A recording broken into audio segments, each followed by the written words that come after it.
ಶ್ರೀಗುರುಭ್ಯೋ ನಮಃ ಪರಮಗುರುಭ್ಯೋ ನಮಃ. ಶ್ರೀಮದಾನಂದತೀರ್ಥಭಗವತ್ಪಾದಾಚಾರ್ಯಗುರುಭ್ಯೋ ನಮಃ. ನರಸಿಂಹೋऽಖಿಲಜ್ಞಾನಮತಧ್ವಾन्तದಿವಾಕರः ಜಯತ್ಯಮಿತಸಜ್ಞಾನಸುಖಶಕ್ತಿಪಯೋನಿಧಿः ಕಲ್ಯಾಣಾದ್ಭುತಗಾತ್ರಾರ್ಯ ಕಾಮಿತಾರ್ಥಪ್ರದಾಯಿನೇ ಶ್ರೀಮದ್ವೆಂಕಟನಾಥಾರ್ಯ ಶ್ರೀನಿವಾಸಾಯ ತೇ ನಮಃ. ವ್ಯಾಸಾಯ ಭವನಾಶಾರ್ಯ ಶ್ರೀಶಾರ್ಯ ಗುಣರಾಶರೇ ಹೃದ್ಯಾರ್ಯ ಶುದ್ಧವಿದ್ಯಾರ್ಯ ಮಧ್ವಾರ್ಯ ಚ ನಮೋ ನಮಃ.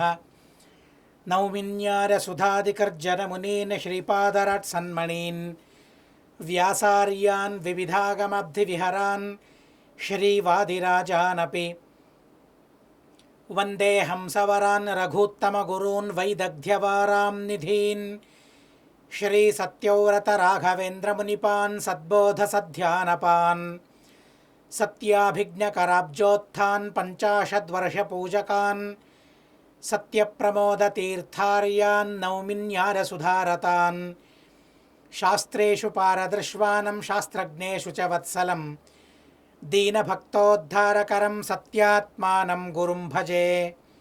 ವಿದ್ಯಾಪೀಠವಿಧಾತಾರಂ ವಿದ್ಯಾವಾರಿಧಿಚಂದಿರಂ ವಿದ್ಯಾರ್ಥಿವತ್ಸಲಂ ವಂದೇ ಮಹಾಮಹಿಮಸದ್ಗುರುಂ. ಏಕಾದಶೀಮಹಂ ವಂದೇ ಪದ್ಮಿನೀಂ ಕಾರ್ತವೀರ್ಯದಾಂ ಪದ್ಮಿನೀಕೃತವೀರ್ಯಾಭ್ಯಾಂ ಕೃತಾಂ ಶ್ರೀಹರಿತುಷ್ಟಿದಾಂ. ಸ್ವಸ್ತ್ಯಸ್ತು ಹರಿಃ ಓಂ ಹರಿಃ ಓಂ ಹರಿಃ ಓಂ. ಏಕಾದಶಿ ಮಹಿಮೆಗಳನ್ನು ತಿಳಿತಾ ಇದ್ದೇವೆ. ಬಹಳ ವಿಚಿತ್ರ ಅಂತ ಅನ್ನಿಸ್ತದೆ.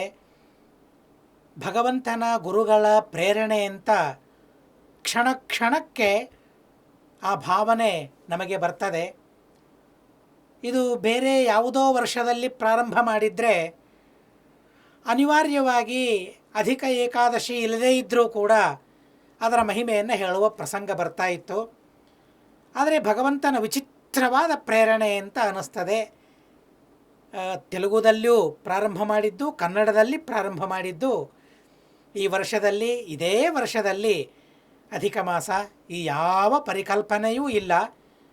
ಅಂತಹ ಪ್ರೇರಕನಾದ ಸರ್ವಪ್ರೇರಕನಾದ ಪರಮಾತ್ಮನಿಗೆ ಅನಂತಾನಂತ ಶ್ರದ್ಧಾ ಭಕ್ತಿ ಪೂರ್ವಕವಾದ ಶಿರಸಾಷ್ಟಾಂಗ ಪ್ರಣಾಮಗಳನ್ನು ಸಮರ್ಪಣೆ ಮಾಡ್ತಾ ಪದ್ಮಿನಿ ಏಕಾದಶಿಯ ಮಹಿಮೆಯನ್ನು ತಿಳಿಯುವ ಪ್ರಯತ್ನವನ್ನು ಮಾಡೋಣ. ಮತ್ತು ಧರ್ಮರಾಜ ಶ್ರೀಕೃಷ್ಣ ಪರಮಾತ್ಮನ ಬಹಳ ಅದ್ಭುತವಾದ ಸಂವಾದ. ಆ ಧರ್ಮರಾಜ ನಿಜವಾಗಿ ಧರ್ಮರಾಜ ಅಂತ ಅನ್ನಿಸ್ತದೆ. ಇಂತಹ ವಿಚಿತ್ರವಾದ ಧರ್ಮಗಳನ್ನು ಮಾಡುವ ಮಹಾನುಭಾವ ಮಾಡಿಸುವ ಸಂಕಲ್ಪವನ್ನು ತಾನು ಮಾಡಿಕೊಂಡಿದ್ದಾನೆ. ನಮ್ಮೆಲ್ಲರಿಂದ ಈ ವಿಧವಾದ ಧರ್ಮಗಳನ್ನು ಮಾಡಿಸಿ ನಾವು ಯಾರೂ ನರಕ ಭಾಜನರಾಗಬಾರದು ಎಂಬ ಬಹಳ ವಿಚಿತ್ರವಾದ ಭಾವನೆಯನ್ನಿಟ್ಟುಕೊಂಡು ಧರ್ಮಗಳ ಬಗ್ಗೆ ಪ್ರಶ್ನೆ ಮಾಡ್ತಾ ಇದ್ದಾನೆ. ಅನೇಕ ಬಾರಿ ನಾವು ಆ ಮಾತನ್ನು ಕೇಳಿದ್ದೇವೆ. ಏಕಾದಶಿ ನೀನು ಮಾಡಿಯೇ ಮಾಡ್ತೀ, ಮಹಿಮೆಗಳು ಗೊತ್ತಿವೆ, ಆದರೂ ಲೋಕಹಿತಕ್ಕಾಗಿ ನೀನು ಮಾಡಿದ ಪ್ರಶ್ನೆ ಇದು, ಆದ್ದರಿಂದ ಅವಶ್ಯವಾಗಿ ನಾನು ಹೇಳ್ತೇನೆ ಅಂತ ಕೃಷ್ಣ ಪರಮಾತ್ಮ ಹೇಳಿದ ಪ್ರಸಂಗಗಳನ್ನು ಮತ್ತೆ ಮತ್ತೆ ನಾವು ಸ್ಮರಣೆ ಮಾಡಿಕೊಳ್ಳಬಹುದು. ಯಮ ನರಕಕ್ಕೆ ಬಂದ ಜನರನ್ನು ನೋಡಿ ಕೇಳ್ತಾನಂತೆ, ಸುಗಮಂ ಭಗವನ್ನಾಮ ಜಿಹ್ವಾಚ ವಶವರ್ತಿನಿ ತಥಾಪಿ ನರಕೆ ಘೋರೇ ಪತಂತಿ ಇತ್ಯೇತದದ್ಭುತಂ. ಏನಪ್ಪ ಇವರು ಎಷ್ಟು ವಿಚಿತ್ರ! ಭಗವಂತನ ನಾಮ ಎಷ್ಟು ಸುಲಭ! ಅನಂತ ನಾಮಗಳಲ್ಲಿ ಒಂದು ನಾಮವನ್ನು ಉಚ್ಚಾರಣೆ ಮಾಡಲಿಕ್ಕಾಗೋದಿಲ್ವಾ? ಸುಲಭವಿಲ್ಲವಾ? ಪ್ರತಿಯೊಂದು ನಾಮವೂ ಸುಲಭ, ಸುಲಭತರ ಸುಲಭತಮವಾದ ನಾಮಗಳಿವೆ. ಇಲ್ಲ, ನನ್ನ ನಾಲಿಗೆ ನನ್ನ ಅಧೀನದಲ್ಲಿಲ್ಲ, ಸುಳ್ಳು ಅಂತ ಅಂತಾನೆ ಯಮ. ತಂದೆಯನ್ನು, ತಾಯಿಯನ್ನು, ಗುರುಗಳನ್ನು, ದೇವರನ್ನು, ದೈವವನ್ನು, ಧರ್ಮವನ್ನು, ದೇಶವನ್ನು ನಿಂದೆ ಮಾಡುವಾಗ ವಾಚಾಮಗೋಚರವಾಗಿ ನಿಂದೆ ಮಾಡುವ ಮಹಾನುಭಾವರು ಈ ಲೋಕದಲ್ಲಿದ್ದಾರೆ. ಅವರ ಮಾತುಗಳು ವೈರಲ್ ಆಗ್ತವೆ, ಅವರ ಮಾತುಗಳನ್ನು ಕೇಳ್ತೇವೆ. ಹೀಗಿದ್ದಾಗ ದೇವರ ಸ್ಮರಣೆ ಮಾಡಲಿಕ್ಕಾಗೋದಿಲ್ಲ ಅಂತ, ನನ್ನ ನಾಲಿಗೆ ನನ್ನ ವಶದಲ್ಲಿಲ್ಲ ಅಂತ ಕೇಳಿದರೆ ಯಮ ಸುಮ್ಮನೆ ಕೊಡ್ತಾನ? ಜಿಹ್ವಾಚ ವಶವರ್ತಿನಿ ಅಂತ ಹೇಳ್ತಾನೆ. ಆದರೂ ಕೂಡ ದೇವರ ಸ್ಮರಣೆ ಮಾಡದೆ ಗುರುಗಳ ಅನುಗ್ರಹವನ್ನು ಸಂಪಾದನೆ ಮಾಡಿಕೊಳ್ಳದೆ ನರಕದಲ್ಲಿ ಬೀಳ್ತೀರಲ್ಲಪ್ಪ ಅಂತ ಹೇಳಿ ಧಿಕ್ಕಾರ ಹಾಕ್ತಾನೆ. ಹೀಗಾಗಿ ಅಂತಹ ಯಮಧರ್ಮ ಈಗ ಧರ್ಮರಾಜನಾಗಿ ಏಕಾದಶಿಯನ್ನಾದರೂ ಮಾಡಿ ಎಂಥ ಅದ್ಭುತವಾದ ಮಹಿಮೆಗಳು ಏಕಾದಶಿಯಲ್ಲಿವೆ, ಸಾಕ್ಷಾತ್ ಕೃಷ್ಣ ಪರಮಾತ್ಮನಿಂದ ನಮಗೆ ಉಪದೇಶ ಮಾಡಿಸ್ತೇನೆ ಅಂತ ನಮಗೆಲ್ಲ ಏಕಾದಶಿಯ ಮಹಿಮೆಗಳನ್ನು ಉಪದೇಶ ಮಾಡಿಸ್ತಾ ಇದ್ದಾನೆ ಮಹಾನುಭಾವ ಧರ್ಮರಾಜ. ಅನಂತ ಸಾಷ್ಟಾಂಗ ನಮಸ್ಕಾರಗಳು ಆ ಧರ್ಮರಾಜನಿಗೆ. ಅವರಿಗೆ ಪ್ರಾರ್ಥನೆ ಮಾಡೋದೊಂದೇ, ಪಾಪ ಮಾಡಿದ್ದೇವೆ, ಗುರು ನಿಂದೆ ಮಾಡಿದ್ದೇವೆ, ಪಿತೃನಿಂದೆ ಮಾಡಿದ್ದೇವೆ, ತಾಯಿಯ ನಿಂದೆ ಮಾಡಿದ್ದೇವೆ, ಧರ್ಮವನ್ನು ತಿರಸ್ಕಾರ ಮಾಡಿದ್ದೇವೆ, ವಿಹಿತವಾದ ಕರ್ಮಗಳನ್ನು ಪರಿತ್ಯಾಗ ಮಾಡಿದ್ದೇವೆ, ನಿಷಿದ್ಧವಾದ ಕರ್ಮಗಳನ್ನು ಮಾಡಿದ್ದೇವೆ. ಸ್ವಾಮಿ, ನರಕಕ್ಕೆ ಬರ್ತೇನೆ, ಆದರೆ ನನ್ನನ್ನು ಸ್ವಲ್ಪ ಗುರುತಿಸಿಕೋ. ನೀನು ಕೃಷ್ಣನ ಕಡೆಯಿಂದ ಉಪದೇಶ ಮಾಡಿಸಿದ ಏಕಾದಶಿಯ ಮಹಿಮೆಗಳನ್ನು ನಾವು ಹೇಳಿದ್ದೇವೆ, ನಾವು ಕೇಳಿದ್ದೇವೆ, ನಾವು ಅವರ ಮುಂದೆ ವಿನಂತಿಸಿಕೊಳ್ಳುವ ಕಾರಣ ಇಲ್ಲ. ನಾವು ಶ್ರದ್ಧೆಯಿಂದ ಮಾಡಿದ ಈ ಶ್ರವಣವಾಗಲಿ ಈ ಕೀರ್ತನವಾಗಲಿ ಯಮನಿಗೆ ಯಾವಾಗಲೂ ಗುರ್ತಿನಲ್ಲಿರ್ತದೆ, ಯಾವಾಗಲೂ ನೆನಪಿನಲ್ಲಿರ್ತದೆ. ಆದರೂ ಕೂಡ ನಮ್ಮ ಕರ್ತವ್ಯ ಆ ಯಮಧರ್ಮರಾಜನಿಗೆ ಪ್ರಾರ್ಥನೆ ಮಾಡಬೇಕು. ಅಂಥ ಅದ್ಭುತವಾದ ಧರ್ಮ ಸಂಹಿತೆಗಳನ್ನು ಈ ಧರ್ಮರಾಜ ಕೃಷ್ಣನಿಂದ ಭೀಷ್ಮಾಚಾರ್ಯರಿಂದ ನಮಗೆ ಒದಗಿಸಿಕೊಟ್ಟಿದ್ದಾನೆ. ಕೃಷ್ಣ ಪರಮಾತ್ಮನಿಗೆ ಕೇಳ್ತಾನೆ, ಮಲಿಮೃಚಸ್ಯ ಮಾಸಸ್ಯ ಕಾವಾ ಏಕಾದಶಿ ಭವೇತ್ ಕಿಂ ನಾಮ ಕೋ ವಿಧಿಸ್ತಸ್ಯಾಹ ಕಥಯಸ್ವ ಜನಾರ್ದನ. ಮತ್ತೆ ಯಾವುದೇ ಧರ್ಮದ ಬಗ್ಗೆ ಕೇಳುವಾಗ ಆ ಭಗವಂತನಲ್ಲಿರುವ ಜನಾರ್ದನತೆಯ ಆ ಗುಣದ ಸ್ಮರಣೆಯನ್ನು ಮಾಡಿಕೊಳ್ತಾನೆ. ಜನನಗಳ ಅರ್ಧನ ಮಾಡ್ತಾನೆ ಪರಮಾತ್ಮ, ಜನ್ಮ ಮರಣಗಳು ಬಾರದೇ ಇದ್ದಂತೆ ಮಾಡ್ತಾನೆ ಪರಮಾತ್ಮ. ವಿಷ್ಣು ಪ್ರೇರಣದ ವಿಷ್ಣು ಪ್ರೀತ್ಯರ್ಥಂ ಎಂಬ ಸಂಕಲ್ಪದೊಂದಿಗೆ ಆ ಕರ್ಮಗಳನ್ನು ಮಾಡಿದರೆ ಒಲಿತಾನೆ, ದೇವರು ಒಲಿತಾನೆ. ಆದ್ದರಿಂದಾಗಿ ದೇವರ ಸ್ಮರಣೆಯನ್ನು ಮಾಡಿಕೊಂಡು ಪ್ರಶ್ನೆಯನ್ನು ಕೇಳಿದಾಗ ಕೃಷ್ಣ ಹೇಳ್ತಾನೆ, ಅಧಿಕ ಮಾಸದ ಆ ದಿವ್ಯವಾದ ಏಕಾದಶಿ ಪದ್ಮಿನಿ ನಾಮಕವಾಗಿದೆ.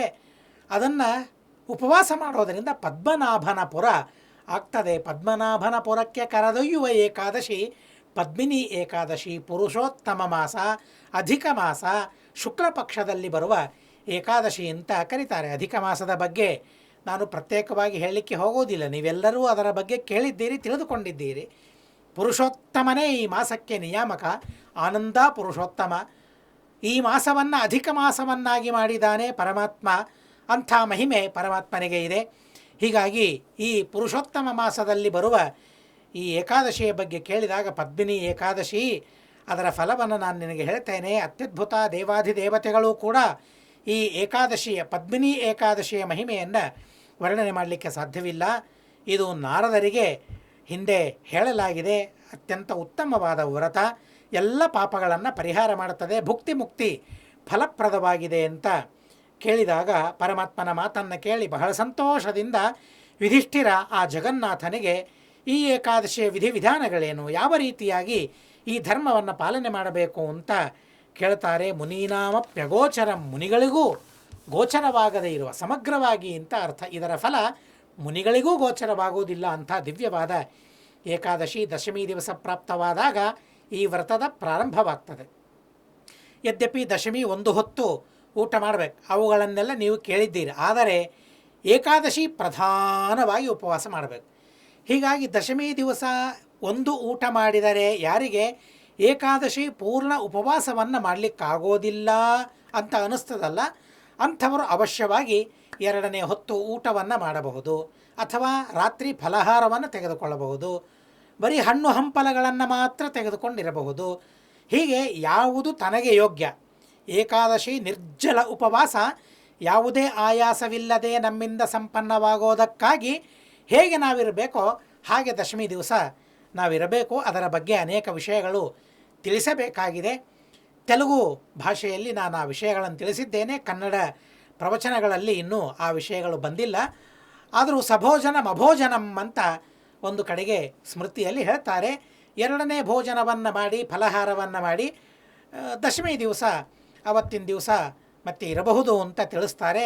ಆದ್ದರಿಂದಾಗಿ ಆದರೆ ಪರಮ ಪ್ರಧಾನವಾದದ್ದು ಮಾತ್ರ ದಶಮಿ ದಿವಸ ಒಂದು ಹೊತ್ತು ಊಟ, ಅದು ಬೇಗನೆ ಊಟವಾಗಬೇಕು ಅಂತ ಹೇಳ್ತಾರೆ.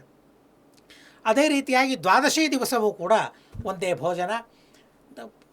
ಏಕಾದಶಿ ದಿವಸ ಪೂರ್ಣ ನಿರಾಹಾರ. ಇದು ದಿನತ್ರಯ ಅಂತ ಈ ದಿನತ್ರಯ ವ್ರತವನ್ನು ಕರೀತಾರೆ. ಆ ರೀತಿಯಾಗಿ ನಿಯಮಗಳನ್ನು ಪಾಲನೆ ಮಾಡಬೇಕು. ದಶಮಿ ದಿವಸ ಪ್ರಾಪ್ತವಾದಾಗ ನೆಲದ ಮೇಲೆ ಮಲಗಿಕೊಂಡಿರಬೇಕಂತೆ. ಬ್ರಹ್ಮಚರ್ಯವನ್ನು ಪಾಲನೆ ಮಾಡಬೇಕು. ಏಕಾದಶಿ ದಿನ ಪ್ರಾಪ್ತವಾದಾಗ ಬೆಳಗ್ಗೆ ಏಳಬೇಕು. ಏಳುವಾಗಲೇ ಭಗವಂತನ ಮೇಲೆ ಆದರ ಶ್ರದ್ಧೆ ಭಕ್ತಿ ಅತಿ ವಿಶಿಷ್ಟವಾಗಿ ಸಂಪನ್ನವಾಗಿರಬೇಕು. ಅವತ್ತಿನ ದಿವಸ ಏಕಾದಶಿ ದಿವಸ ದಂತಧಾವನ ಇಲ್ಲ, ಆದರೆ 12 ಬಾರಿ ನೀರನ್ನು ಬಾಯಿಯಲ್ಲಿ ಹಾಕಿಕೊಂಡು ಮುಕ್ಕಳಿಸುವುದು, ಅದನ್ನು ಮಾಡಿ ದಂತಗಳ ಶುದ್ಧಿಯನ್ನು ಮಾಡಿಕೊಳ್ಳಬೇಕು. ಸೂರ್ಯೋದಯ ಪ್ರಾಪ್ತವಾದಾಗ ಶುಭವಾದ ತೀರ್ಥದಲ್ಲಿ ಸ್ನಾನ ಮಾಡಬೇಕು. ಶುಭವಾದ ತೀರ್ಥಗಳು ಇಲ್ಲದೇ ಇದ್ದಾಗ ಯಾವ ತೀರ್ಥ ಇದೆ ಅಥವಾ ಯಾವ ಜಲಾಶಯವಿದೆ ಆ ಜಲಾಶಯದಲ್ಲಿಯೇ ಗಂಗಾದಿ ನದಿಗಳನ್ನು ಸ್ಮರಿಸಿಕೊಂಡು ನದಿಯಲ್ಲಿ ಸ್ನಾನ ಮಾಡಬೇಕು ಅಂತ ಹೇಳ್ತಾರೆ. ಸ್ನಾನ ಮಾಡುವಾಗ ಮೃತ್ತಿಕಾ ಸ್ನಾನವನ್ನು ಮಾಡಬೇಕು. ಮೃತ್ತಿಕಾ ಸ್ನಾನ ಮಾಡುವಾಗ ಒಂದು ವಿಶೇಷವಾದ ಪ್ರಾರ್ಥನೆಯನ್ನು ಹೇಳಿದ್ದಾರೆ. ಮೃತ್ತಿಕೆಯ ಪ್ರಾರ್ಥನೆ: ತ್ವಂ ಮೇ ಕುರು ಪವಿತ್ರಾಂಗಂ ಲಗ್ನ ನೇತ್ರೇ ಶಿರೋರುಹೆ ಹರಿಪೂಜನ ಯೋಗ್ಯಂ ಮಾಂ ಮೃತ್ತಿಕೆ ಕುರುತೇ ನಮಃ. ಅತ್ಯದ್ಭುತವಾದ ಪ್ರಾರ್ಥನೆ ಇದೆ. ಪ್ರತಿನಿತ್ಯ ಮೃತ್ತಿಕಾ ಸ್ನಾನ ಮಾಡಲೇಬೇಕು. ತುಳಸಿ ಮೃತ್ತಿಕೆಯನ್ನು ಕೈಗೆ ಹಚ್ಚಿಕೊಂಡು ಕಣ್ಣಿನ ರೆಪ್ಪೆಗಳು, ಮೇಲಿನ ರೆಪ್ಪೆಗಳಿಗೆ ಆ ಮೃತ್ತಿಕೆಯನ್ನು ಹಚ್ಚಿಕೊಳ್ಳಬೇಕು. ಹಚ್ಚಿಕೊಂಡು ಸ್ನಾನ ಮಾಡಬೇಕು. ಅದನ್ನು ಇಲ್ಲಿ ಹೇಳ್ತಾರೆ. ಲಗ್ನೇ ನೇತ್ರೇ ಶಿರೋರೋಹೆ, ತಲೆಗೆ ಮತ್ತು ನೇತ್ರಗಳಿಗೆ ತುಳಸಿ ಮೃತ್ತಿಕೆಯನ್ನು ಹಚ್ಚಿಕೊಳ್ಳಬೇಕಂತೆ. ಕಣ್ಣಿನಿಂದ ತಾನೇ ದೇವರನ್ನು ನೋಡೋದು, ತಲೆಯಿಂದ ತಾನೇ ಮುಖವೇ ದೇವರ ಸೇವೆಗೆ, ಮುಖದಿಂದ ನಾವು ತೊಡಗಿಕೊಳ್ಳಬೇಕು ದೇವರ ಸೇವೆಗೆ. ಆದ್ದರಿಂದ ಆ ಮುಖ, ನಮ್ಮ ಕೈ, ನಮ್ಮ ಕಣ್ಣು ಪವಿತ್ರವಾಗಬೇಕು. ನಾನು ಹರಿಪೂಜನ ಯೋಗ್ಯನಾಗಬೇಕು. ಆ ರೀತಿಯಾಗಿ ನನ್ನನ್ನು ಮಾಡುವಂಥ ಮೃತ್ತಿಗೆಗೆ ಪ್ರಾರ್ಥನೆ ಮಾಡಬೇಕಂತೆ. ಹೀಗೆ ಪ್ರಾರ್ಥನೆ ಮಾಡಿ ದೇವರಿಗೆ ಪ್ರಾರ್ಥನೆ ಮಾಡಬೇಕು. ದೇವದೇವ ಜಗನ್ನಾಥ ಶಂಖಚಕ್ರ ಗದಾಧರ ದೇಹಿ ವಿಷ್ಣು ಮಮಾನುಜ್ಞಾಂ ತವ ತೀರ್ಥಾವಗಾಹನೆ. ತೀರ್ಥಗಳು ನಿನ್ನಿಂದ ಹರಿದು ಬಂದಿವೆ ಅವೆಲ್ಲವೂ ಕೂಡ. ಹೀಗಾಗಿ ನಿನ್ನ ಅಧೀನವಾದ, ನಿನ್ನ ಪೂಜೆಗೆ ಉಪಯುಕ್ತವಾದ ಆ ತೀರ್ಥದಲ್ಲಿ ನಿನ್ನ ಪೂಜೆ ಮಾಡೋದಕ್ಕಾಗಿ ನಾನು ಸ್ನಾನ ಮಾಡಬೇಕಾಗಿದೆ, ಅನುಮತಿಯನ್ನು ಕೊಡುವಂಥ ಪರಮಾತ್ಮನಿಂದ ಅನುಮತಿಯನ್ನು ಪಡೆದು ಗಂಗಾದಿ ತೀರ್ಥಗಳನ್ನು ಸ್ಮರಣೆ ಮಾಡಿಕೊಳ್ತಾ ತಮ್ಮ ಹತ್ತಿರದಲ್ಲಿದ್ದ ಆ ಜಲಾಶಯಗಳಲ್ಲಿ ಸ್ನಾನ ಮಾಡಿ ಕಮಲಾಪತಿಯಾದ ಪರಮಾತ್ಮನ ಪೂಜೆಯನ್ನು ವಿಶೇಷವಾದ ರೀತಿಯಲ್ಲಿ ಅವತ್ತಿನ ದಿವಸ ಮಾಡಬೇಕು. ಒಂದು ಕುಂಭ, ತಮ್ಮ ತಮ್ಮ ಶಕ್ತಿಗೆ ಅನುಗುಣವಾಗಿ ಒಂದು ಕಲಶವನ್ನು ಸಂಪಾದನೆ ಮಾಡಿಕೊಂಡು, ಅದು ತಾಮ್ರದ್ದಾಗಿರಬಹುದು, ಮೃಣ್ಮಯವಾಗಿರಬಹುದು, ದಿವ್ಯರತ್ನ ಸಮಾಯುಕ್ತವಾಗಿರಬಹುದು, ಅಥವಾ ಬೆಳ್ಳಿಯದಾಗಿರಬಹುದು, ಬಂಗಾರದ್ದಾಗಿರಬಹುದು.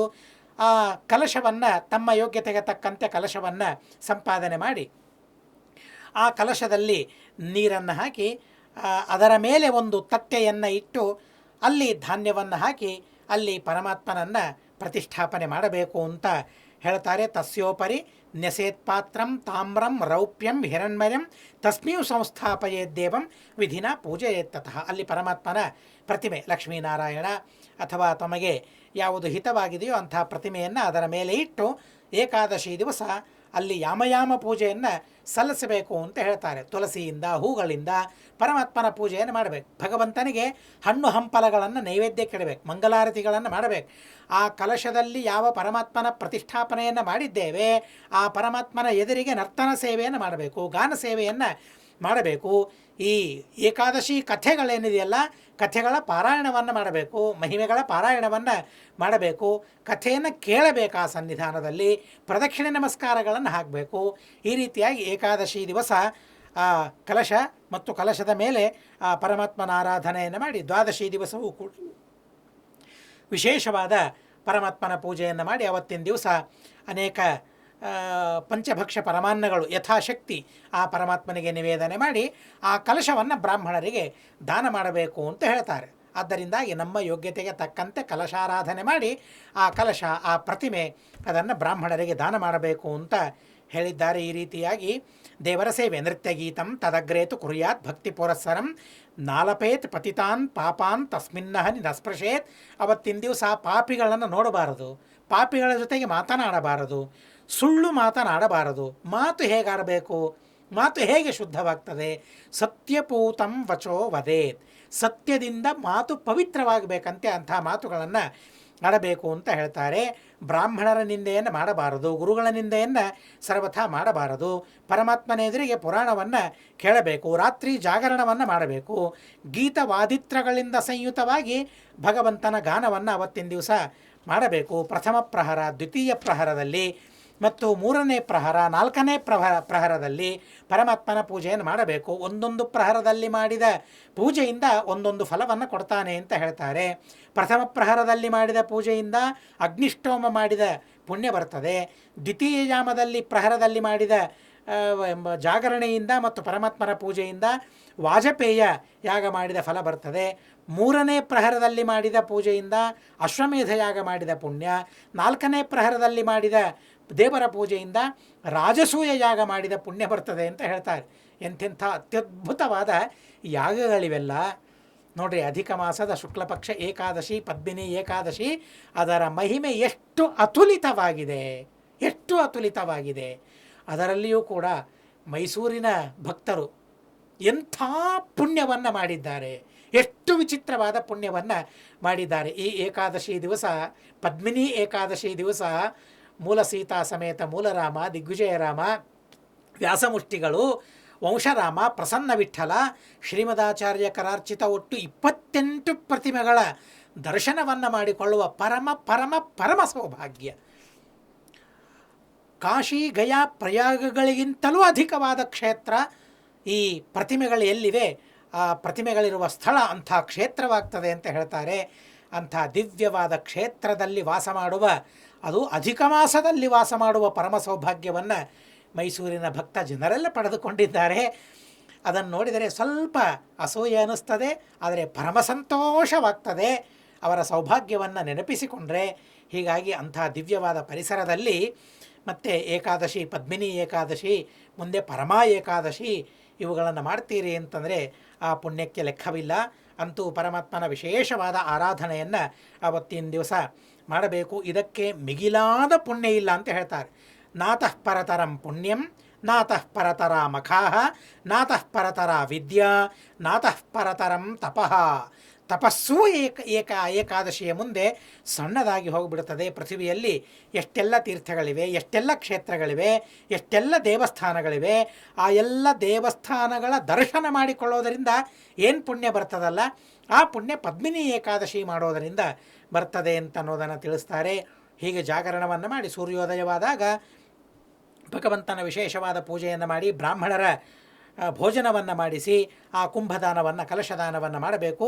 ಈ ರೀತಿಯಾಗಿ ವ್ರತ ಮಾಡಿದವರ ಆ ಪುಣ್ಯ ಸಫಲವಾಗ್ತದೆ ಅಂತ ಹೇಳಿ ಇಷ್ಟೆಲ್ಲ ವಿಷಯಗಳನ್ನು ಹೇಳಿ ಆ ಮುಂದಿನ ಏಕಾದಶಿಯ ಪ್ರಸ್ತಾವನೆಯನ್ನು ಕೃಷ್ಣ ಪರಮಾತ್ಮ ಮಾಡ್ತಾನೆ. ಕೃಷ್ಣಾಯ ಮಲಮಾಸಸ್ಯ ವಿಧಿಸ್ತಸ್ಯಾಪಿ ತಾದೃಶಃ ಪರಮಾ ಸಾತು ವಿಜ್ಞೇಯ ಸರ್ವಪಾಪ ಕ್ಷರಂಕರಿ. ಕೃಷ್ಣ ಪಕ್ಷದಲ್ಲಿ ಬರುವ ಏಕಾದಶಿ ಪರಮಾ ಏಕಾದಶಿ, ಅದಕ್ಕೂ ಇದೇ ತರಹದ ಮಹಿಮೆ ಇದೆ ಅಂತ ಹೇಳಿ ಪ್ರಸ್ತುತ ಪದ್ಮಿನಿ ಏಕಾದಶಿಯ ವಿಶಿಷ್ಟವಾದ ಮಹಿಮೆಯನ್ನು ಕೃಷ್ಣ ಪರಮಾತ್ಮ ಹೇಳ್ತಾನೆ. ಧರ್ಮರಾಜ, ಈ ಪದ್ಮಿನಿ ಏಕಾದಶಿಯ ಮಹಿಮೆಯನ್ನು ನಿನಗೆ ತಿಳಿಸಬೇಕು, ಅದಕ್ಕಾಗಿ ಒಂದು ಕಥೆಯನ್ನು ಹೇಳಬೇಕು. ಪುಲಸ್ತ್ಯ ನಾರದರಿಗೆ ಅತಿ ವಿಶಿಷ್ಟವಾದ ರೀತಿಯಲ್ಲಿ ವಿಸ್ತಾರವಾಗಿ ಇದರ ಕಥೆಯನ್ನು ಹೇಳಿದ್ದಾರೆ ಅಂತ ಹೇಳಿ ಕಥೆಯನ್ನು ಪ್ರಾರಂಭ ಮಾಡ್ತಾರೆ. ಕಾರ್ತವೀರ್ಯೇಣ ಕಾರಾಯಾಂ ನಿಕ್ಷಿಪ್ತಂ ವೀಕ್ಷರಾವಣಂ ವಿಮೋಚಿತಃ ಪುಲಸ್ತ್ಯೇನ ಯಾಚಯಿತ್ವ ಮಹೀಪತಿಂ. ಕಾರ್ತವೀರ್ಯ ರಾಜ ರಾವಣನನ್ನು ಕಾರಾಗಾರದಲ್ಲಿ ಕೂಡಿಸಿಬಿಟ್ಟಂತೆ. ಎಂಥ ಸಮರ್ಥ ಕಾರ್ತವೀರ್ಯ! ಎಷ್ಟು ವಿಚಿತ್ರವಾದ ಸಾಮರ್ಥ್ಯ ರಾವಣ! ಎಲ್ಲ ಲೋಕಪಾಲಕರನ್ನು ತನ್ನ ಅಧೀನ ಮಾಡಿಕೊಂಡ ಸಾಮರ್ಥ್ಯ ಬಲ ರಾವಣನಿಗೆ ಇದೆ. ಆದರೆ ಕಾರ್ತವೀರ್ಯನ ಮುಂದೆ ಅವನಿಗೆ ನಿಲ್ಲಿಕ್ಕಾಗೋದಿಲ್ಲ. ಕಾರ್ತವೀರ್ಯನ ಮುಂದೆ ಏನೂ ಮಾಡಲಿಕ್ಕಾಗೋದಿಲ್ಲ. ಸಣ್ಣ ಹುಳದಂತೆ ಆ ರಾವಣನನ್ನು ಬಂದಿ ಮಾಡಿಬಿಟ್ಟಿದ್ದಾನಂತೆ ಕಾರ್ತವೀರ್ಯ. ಹೀಗಾದದ್ದನ್ನು ನೋಡಿ ಪುಲಸ್ತ್ಯರು ಬರ್ತಾರೆ. ಪುಲಸ್ತ್ಯರು ಬಂದು ಅವರಿಗೆ ಹೇಳ್ತಾರೆ, ಕಾರ್ತವೀರ್ಯರಿಗೆ, ಅಪ್ಪ, ಅವನು ನಮ್ಮ ವಂಶದವನು, ಹೀಗಾಗಿ ಅವನನ್ನು ಪರಿತ್ಯಾಗ ಮಾಡಬೇಕು ಅಂತ, ಬಿಟ್ಟುಬಿಡಬೇಕು ಅಂತ ಪ್ರಾರ್ಥನೆ ಮಾಡಿದಾಗ ಪುಲಸ್ತರ ವಚನವನ್ನು ಕೇಳಿ ಮತ್ತು ಆ ಮಹಾನುಭಾವ ಕಾರ್ತವೀರ್ಯ ರಾವಣನನ್ನು ಬಿಟ್ಟುಬಿಡ್ತಾನೆ ಅಂತ ಅನ್ನೋ ವಾರ್ತೆಯನ್ನು ಕೇಳಿದ ಮೇಲೆ ನಾರದರಿಗೆ ಪರಮಾಶ್ಚರ್ಯವಾಗಿದೆ. ಈ ದಿವ್ಯವಾದ ಕಥೆಯನ್ನು ನಮಗೆ ವಿಸ್ತಾರವಾಗಿ ಹೇಳಬೇಕು ಅಂತ ಪ್ರಾರ್ಥನೆ ಮಾಡ್ತಾರೆ. ಮಾಡಿದಾಗ ಪುಲಸ್ತ್ಯರು ಹೇಳಲಿಕ್ಕೆ ಪ್ರಾರಂಭ ಮಾಡ್ತಾರೆ. ತ್ರೇತಾಯುಗದಲ್ಲಿ ಮಾಹಿಷ್ಮತಿ ನಗರದಲ್ಲಿ ಹೈಹಯ ಕುಲದಲ್ಲಿ ಹುಟ್ಟಿದವನು ಕೃತವೀರ್ಯ ಅಂತ ರಾಜ. ಅವರಿಗೆ 1000 ಜನ ಹೆಂಡತಿಯರಿದ್ದಾರೆ, ಆದರೆ ಮಕ್ಕಳು ಮಾತ್ರ ಇಲ್ಲ. ರಾಜ್ಯ ಧುರಂಧರನಾದ, ರಾಜ್ಯದ ಧುರ ಭಾರವನ್ನು ಹೊತ್ತುಕೊಳ್ಳುವ, ಧಾರ್ಮಿಕವಾಗಿ ರಾಜ್ಯವನ್ನಾಳಿ ಪ್ರಜರನ್ನು ಸಂರಕ್ಷಣೆ ಮಾಡುವ ಮಗ ತನಗೆ ಇಲ್ಲ. ಅದಕ್ಕಾಗಿ ನಾನಾ ತರಹದ ಪ್ರಯತ್ನವನ್ನು ಮಾಡ್ತಾ ಇದ್ದಾನೆ. ದೇವತೆಗಳ ಸೇವೆ ಮಾಡಿದ, ಪಿತೃಗಳ ಸೇವೆ ಮಾಡಿದ, ಸಿದ್ಧರನ್ನು ಪೂಜೆ ಮಾಡಿದ, ಎಲ್ಲ ವ್ರತಗಳನ್ನು ಮಾಡಿದ, ಆದರೂ ಕೂಡ ಅವನಿಗೆ ಮಕ್ಕಳಾಗ್ತಾ ಇಲ್ಲ. ಇಂಥ ಸಂದರ್ಭದಲ್ಲಿ ಬಹಳ ವಿಚಾರ ಮಾಡಿ ಇನ್ನು ಮಕ್ಕಳಾಗಲಿಲ್ಲ, ಮಕ್ಕಳಿಗಾಗಿ ನಾನು ತಪಸ್ಸು ಮಾಡ್ತೇನೆ ಅಂತ. ಆ ರಾಜನ ಮಹಿಮೆಯನ್ನು ನಾವು ತಿಳಿಬೇಕು. ಎಷ್ಟೆಲ್ಲ ದೇವತೆಗಳ, ದೇವರ, ಬ್ರಾಹ್ಮಣರ ಆರಾಧನೆಯಾದರೂ ಮಕ್ಕಳಾಗಲಿಲ್ಲ, ಆದರೆ ಧರ್ಮದ ಮೇಲೆ ಅವರ ವಿಶ್ವಾಸ ಮಾತ್ರ ಸಡೆಯಲಾಗಲಿಲ್ಲ. ಕೃತವೀರ್ಯ ಮಹಾನುಭಾವ ಸಾಷ್ಟಾಂಗ ನಮಸ್ಕಾರವನ್ನು ಹಾಕಬೇಕು. ಕೃತವೀರ್ಯಾಯ ನಮಃ ಅಂಥ ಮಹಾನುಭಾವ. ನಮಗೆ ಏನಾದರೂ ಕೆಲಸವಾಗಬೇಕು ಅಂದರೆ ಒಂದು ಸಣ್ಣ ಕೆಲಸವನ್ನು, ಸಣ್ಣ ಪುಣ್ಯವನ್ನು ಮಾಡಿರ್ತೇವೆ. ಹಾಗಾದರೆ ಇದರಿಂದ ಫಲ ಇಲ್ಲ, ಇದು ವೇಸ್ಟ್ ಅಂತ ಅಂದುಬಿಡ್ತೇವೆ. ಆದರೆ ಕೃತವೀರ್ಯನ ಯೋಗ್ಯತೆ ನೋಡಿ, ಎಷ್ಟೆಲ್ಲ ವ್ರತಗಳನ್ನು ಮಾಡಿದರೂ ಕೂಡ ಮಕ್ಕಳಾಗದೇ ಇದ್ದಾಗ ಧರ್ಮದಲ್ಲಿ ಅವನ ಶ್ರದ್ಧೆ ಸಡಿಲಾಗಲಿಲ್ಲ. ಆ ಮಹಾನುಭಾವನ ಶ್ರದ್ಧೆಗೆ ನಮಸ್ಕಾರ ಮಾಡಬೇಕು. ಅಂಥ ದಿವ್ಯವಾದ ಶ್ರದ್ಧೆ. ಆಯಿತು, ನಾನು ಮಾಡುವ ಈ ವ್ರತ ನಿಯಮ ಉಪವಾಸಗಳಿಂದ ಮಕ್ಕಳಾಗ್ತಾ ಇಲ್ಲ ಅಲ್ಲ, ಘೋರವಾದ ತಪಸ್ಸನ್ನು ಮಾಡ್ತೇನೆ ಅಂತ ಆ ಮಹಾನುಭಾವ ಸಂಕಲ್ಪ ಮಾಡಿಕೊಳ್ತಾನೆ. ಸಂಕಲ್ಪ ಮಾಡಿ ನಾರಿನ ಬಟ್ಟೆಯನ್ನುಟ್ಟು ಜಟಾಧಾರಣೆಯನ್ನು ಮಾಡಿ ತಪಸ್ಸು ಮಾಡಲಿಕ್ಕೆ ಹೋಗ್ತಾನೆ. ಆದರೆ ರಾಜ್ಯವನ್ನು ಮಾತ್ರ ಉದಾಸೀನ ಮಾಡಲಿಲ್ಲ. ಒಳ್ಳೆ ಮಂತ್ರಿಗಳಿಗೆ ತನ್ನ ರಾಜ್ಯವನ್ನು ಒಪ್ಪಿಸಿಬಿಟ್ಟಿದ್ದಾನೆ. ರಾಜ ಯಾವಾಗ ಅರಣ್ಯಕ್ಕೆ ಹೊರಡ್ತಾ ಇದ್ದಾನೆ ತಪಸ್ಸು ಮಾಡೋದಕ್ಕಾಗಿ, ಆ ರಾಜನ ಕೃತವೀರ್ಯನ ಹೆಂಡತಿ, ಆ ಹೆಂಡತಿಯ ಹೆಸರು ಪದ್ಮಿನಿ ಅಂತ. ನೋಡ್ರಿ, ಕರ್ಮಧರ್ಮ ಸಂಯೋಗವೋ ಏನೋ ಗೊತ್ತಿಲ್ಲ, ಈ ಏಕಾದಶಿಯೂ ಪದ್ಮಿನಿಯೇ. ಕೃತವೀರ್ಯನ ಹೆಂಡತಿ ಪದ್ಮಿನಿ ಆಲೋಚನೆ ಮಾಡ್ತಾಳೆ. ಪತಿವ್ರತ ಪ್ರಿಯಂ ದೃಷ್ಟ ತಪಸ್ತಪ್ತಂ ಕೃತೋದ್ಯಮಂ, ತಪಸ್ಸು ಮಾಡಲಿಕ್ಕೆ ಪ್ರಯತ್ನವನ್ನು ಮಾಡ್ತಾ ಇದ್ದಾನೆ. ಹೇಗೆ? ಭೂಷಣಾನಿ ಪರಿತ್ಯಜ್ಯ ಚೀರಮೇಕಂ ಸಮಾಶ್ರಯತ, ಎಲ್ಲ ಆಭರಣಗಳನ್ನು, ಭೂಷಣಗಳನ್ನು ಪರಿತ್ಯಾಗ ಮಾಡಿ ನಾರಿನ ವಸ್ತ್ರವನ್ನು ಮಾತ್ರ ಉಟ್ಟು ತಪಸ್ಸು ಮಾಡೋದಕ್ಕಾಗಿ ಸಿದ್ಧನಾದ ತನ್ನ ಪತಿಯನ್ನು ನೋಡಿ ಅವಳಿಗೂ ಅಲ್ಲಿರಲಿಕ್ಕಾಗಲಿಲ್ಲ ಪದ್ಮಿನಿಗೆ. ಎಂಥ ಪತಿವ್ರತೆ ಅಲ್ವಾ, ಎಂಥ ಮಹಾನುಭಾವರಲ್ವ ಇವರೆಲ್ಲ. ಇವರ ಕಥೆಗಳನ್ನು ಕೇಳ್ತೇವೆ, ಸಂತೋಷ ಪಡ್ತೇವೆ. ನಮ್ಮ ಸೌಭಾಗ್ಯ ಅಷ್ಟೇ, ಬೇರೆ ಏನೂ ಇಲ್ಲ. ಎಲ್ಲ ಸೌಭಾಗ್ಯವನ್ನು ನೀಡಿದ್ಯಾರು? ನಮ್ಮ ಪರಮಗುರುಗಳಾದ, ನಮ್ಮ ಗುರುಗಳಾದ, ಪರಮ ಪೂಜ್ಯರಾದ ಸತ್ಯಾತ್ಮತೀರ್ಥ ಶ್ರೀಪಾದಂಗಳವರು. ಇಲ್ಲದೇ ಇದ್ದರೆ ಈ ಶ್ರದ್ಧೆ ನಮಗಿರ್ತಿತ್ತ? ಏನು ಅಲ್ಪ ಶ್ರದ್ಧೆ ಇದೆ. ಈ ಅಲ್ಪ ಶ್ರದ್ಧೆ ನಾವು ಅಲ್ಪರು. ಆದ್ದರಿಂದ ನಾವು ಅಲ್ಪ ಶ್ರದ್ಧೆಯನ್ನು ಪಡೆದಿದ್ದೇವೆ ಕೇವಲ ಕೇವಲ ಕೇವಲ ಗುರು ಕರುಣೆಯಿಂದ, ಸತ್ಯಾತ್ಮತೀರ್ಥ ಪ್ರಭುಗಳ ಕರುಣೆಯಿಂದ ಮಾತ್ರ ನಮಗೆ ಈ ತರಹದ ಶ್ರದ್ಧೆ ಬಂದಿದೆ. ಸಂತೋಷವಾಗ್ತದೆ ಆ ಕಥೆಗಳನ್ನು ಕೇಳಬೇಕಾದ್ರೆ. ಕೃತವೀರ್ಯ ಪದ್ಮಿನಿ, ಕೃತವೀರ್ಯನನ್ನು ಪದ್ಮಿನಿ ಅನುಸರಿಸಿದ್ಲು. ನನ್ನ ಪತಿ ಹೋಗ್ತಾ ಇದ್ದಾನಲ್ಲ, ನಾನು ಹೋಗ್ತೇನೆ ಅಂತ ಹಿರಿಯ ಪತ್ನಿ, ಧರ್ಮಪತ್ನಿ ಅವಳು ಅನುಸರಿಸ್ತಾರೆ. ಅಲ್ಲಿಗೆ ಹೋಗಿ 10,000 ವರ್ಷ ತಪಸ್ಸು ಮಾಡ್ತಾನಂತೆ ಮಹಾನುಭಾವ ಕೃತವೀರ್ಯ. ಯಾರಿಗಾಗಿ ಹೇಳಿ? ಮಕ್ಕಳಿಗಾಗಿ. ನೋಡಿ, ಮಕ್ಕಳು ಅಂತಂದರೆ ಎಂಥ ಉತ್ತಮವಾದ ಭಗವಂತ ಕೊಡುವ ಫಲ. ಮಕ್ಕಳಿದ್ದವರೆಲ್ಲ ಒಂದು ಅಂಶವನ್ನು ಗಮನಿಸಬೇಕು. ನಾವೇನು ಸಾಧನೆ ಮಾಡಿದ್ದೇವೆ ಮಕ್ಕಳನ್ನು ಪಡೆಯೋದಕ್ಕಾಗಿ? ಏನೂ ಮಾಡಿಲ್ಲಲ್ವ? ಆದರೆ ಮಾಡಿರ್ತೇವೆ, ಇಲ್ಲೇ ಹೋದರೆ ಮಕ್ಕಳೇ ಆಗೋದಿಲ್ಲ. ಯಾವ ಜನ್ಮದಲ್ಲಿ ನಾವು ಮಾಡಿದ ಪುಣ್ಯವೋ ಗೊತ್ತಿಲ್ಲ. ಆ ಪುಣ್ಯವನ್ನು ಸಂಯೋಜಿಸಿ ಭಗವಂತ ಈ ಜನ್ಮದಲ್ಲಿ ನಮಗೆ ಮಕ್ಕಳನ್ನು ಕರುಣಿಸಿದ್ದಾನೆ. ದೇವರ ಆ ಪರಮಾತ್ಮನ ಅತಿ ದಿವ್ಯವಾದ, ಅತಿ ವಿಚಿತ್ರವಾದ ಅನುಗ್ರಹವನ್ನು ನಾವು ಸ್ಮರಣೆ ಮಾಡಿಕೊಳ್ಳಬೇಕು. ಮಕ್ಕಳಿದ್ದವರೆಲ್ಲರೂ ಕೂಡ, ಅದರಲ್ಲಿಯೂ ವಿಶೇಷವಾಗಿ ಧಾರ್ಮಿಕವಾದ ಮಕ್ಕಳಿದ್ದವರು ವಿಶೇಷವಾಗಿ ಭಗವಂತನ ಕೃಪೆ ನಮ್ಮ ಮೇಲಿದೆ ಅಂತ ಸ್ಮರಿಸಿಕೊಳ್ಳಬೇಕು. ತಂದೆ ತಾಯಿಗಳ ಮಾತನ್ನು ಕೇಳುವ ಮಕ್ಕಳಿದ್ದರೆ ಮತ್ತಿಷ್ಟು ವಿಶೇಷವಾದ ಭಗವಂತನ ಕೃಪೆ ನಮ್ಮಲ್ಲಿ ಇದೆ ಅಂತ ಅನ್ನೋದನ್ನು ಸ್ಮರಿಸಿಕೊಳ್ಳಬೇಕು. ವಿಷ್ಣು ವೈಷ್ಣವರ ಸೇವೆ ಮಾಡುವ ಮಕ್ಕಳಿದ್ದರೆ, ಶಾಸ್ತ್ರಗಳ ಅಧ್ಯಯನವನ್ನು ಮಾಡುವ ಪ್ರಾಮಾಣಿಕವಾದ ರೀತಿಯಲ್ಲಿ ಸಂತೋಷ ಮನಸ್ಸಿನಿಂದ ಅಧ್ಯಯನವನ್ನು ಮಾಡುವ ಮಕ್ಕಳಿದ್ದರೆ ದೇವರ ಕರುಣೆಯನ್ನು ಸ್ಮರಿಸಿಕೊಳ್ಳಬೇಕು. ಭಗವಂತನ ಅನುಗ್ರಹವನ್ನು ಸ್ಮರಿಸಿಕೊಳ್ಳಲೇಬೇಕು. 10,000 ವರ್ಷ ತಪಸ್ಸು ಮಾಡ್ತಾನೆ, ಆದರೂ ಮಕ್ಕಳಾಗೋದಿಲ್ಲ. ಆ ಸಂದರ್ಭದಲ್ಲಿ ಪದ್ಮಿನಿ ದೇವಿ ಆಲೋಚನೆ ಮಾಡ್ತಾರೆ, ನಮ್ಮ ಪತಿ, ನಮ್ಮ ನಾಥ ಎಷ್ಟು ಪರಿತಪಿಸ್ತಾ ಇದ್ದಾರೆ ಮಕ್ಕಳಿಗಾಗಿ, ಹೀಗಾಗಿ ನಾನು ವಿಶೇಷವಾದ ಪ್ರಯತ್ನವನ್ನು ಮಾಡಬೇಕು ಅಂತ ಅಲ್ಲಿ ಆಶ್ರಮದಲ್ಲಿರುವ ವಶಿಷ್ಠ ಪತ್ನಿಯಾದ ಅನಸೂಯಾದೇವಿಯ ಹತ್ತಿರ ಹೋಗ್ತಾರೆ. ಅನಸೂಯಾದೇವಿಯ ಹತ್ತಿರ ಹೋಗಿ ಪ್ರಾರ್ಥನೆ ಮಾಡ್ತಾರೆ, ನಮ್ಮ ಸ್ವಾಮಿ, ನಮ್ಮ ನಾಥ ಮತ್ತು ನಮ್ಮ ಪತಿ 10,000 ವರ್ಷ ತಪಸ್ಸು ಮಾಡ್ತಾ ಇದ್ದಾರೆ, ಆದರೂ ದೇವರ ಅನುಗ್ರಹ ಆಗ್ತಾ ಇಲ್ಲ. ನೀವೇನಾದರೂ ಉಪಾಯವನ್ನು ಹೇಳಿದರೆ ಆ ಉಪಾಯದಿಂದ ಪರಮಾತ್ಮನ ಅನುಗ್ರಹವನ್ನು ನಾವು ಸಂಪಾದನೆ ಮಾಡಿಕೊಳ್ತೇವೆ. ಏನು ಜಾಯೇತೆ ಮೇ ಪುತ್ರ ಚಕ್ರವರ್ತಿ ಮಹತ್ತರಹ, ಚಕ್ರವರ್ತಿಯಾದ ಜನರನ್ನು, ಪ್ರಜೆಗಳನ್ನು ಸಂತೋಷದಿಂದ ಆಳುವ ಒಬ್ಬ ಮಗ ನಮಗೆ ಬೇಕಷ್ಟೇ ಅಂತ ಪ್ರಾರ್ಥನೆ ಮಾಡಿದಾಗ ಪತಿವ್ರತ ಪರಾಯಣಳಾದ ಆ ಅನಸೂಯಾದೇವಿ ಪ್ರವ್ರಾಜ ದೀಕ್ಷಿತಂ, ವಿಶೇಷವಾಗಿ ಎಲ್ಲ ವಿಷಯಗಳನ್ನು ಪರಿತ್ಯಾಗ ಮಾಡಿ ತಪಸ್ಸನ್ನು ಮಾಡಲು ದೀಕ್ಷಿತರಾಗಿರತಕ್ಕಂತಹ ಮಹಾನುಭಾವ ರಾಜ.